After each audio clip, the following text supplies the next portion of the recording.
Well, President Biden is focusing on semantics as our southern border is flooded. The White House is reportedly planning to rebrand migrant facilities as, quote, reception centers in an effort to make them seem friendlier.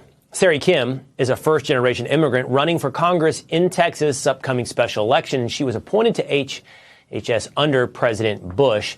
Sery joins me now. Good morning, Sery. Thanks for being here. So here we look at the Biden administration looking at renaming detention centers, reception centers, welcome centers along the southern border. What do you make of this cosmetic change? Well, as we say in the great state of Texas, bless his heart. Bumbling Joe Biden and Princess Nancy Pelosi seem to forget that the American people don't exist on talking points. We actually know how to look at the substance. And the substance of illegal immigration is only one question. Do you believe in the laws of this country or do you not? My parents immigrated here legally from Seoul, South Korea.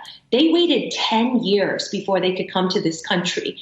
These illegal immigrants that come across the border, they get released day up. And just this week in Texas alone, 10,000 illegal immigrants came through. Yeah, so often this is poured through the filter, the prism of compassion, and everyone wants to have compassion for anyone seeking a better life. But you break it down so clearly into there is a legal and illegal way to do so. I'm going to read you this quote from the Washington Examiner on the reception center renaming. The new name, they say, would mark the Biden administration's intention to use the reception centers not for holding people in custody, but for serving as a sending off point for releasing migrants into the United States. Is that how you see it, Sery? We're talking about simply legality versus illegality. Is this a sending off point for illegality?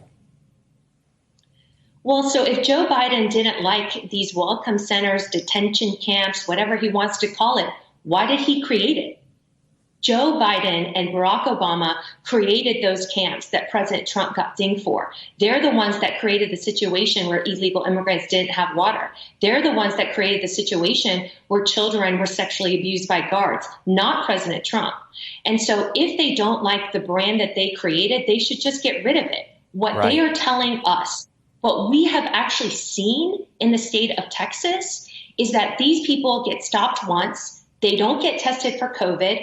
They don't get asked why they're coming into our country, and they get sent off into the 6th District of Texas and all these other border states to do whatever they want. What I like about what you just said is it reveals that the compassion is for whom? It's not for legal residents, those who went through the process, existing Americans, not even for those who are crossing illegally. It's just a cosmetic papering of what is ultimately a discompassionate or non-compassionate policy in place. All right, Sery, thank you so much for being with us this morning.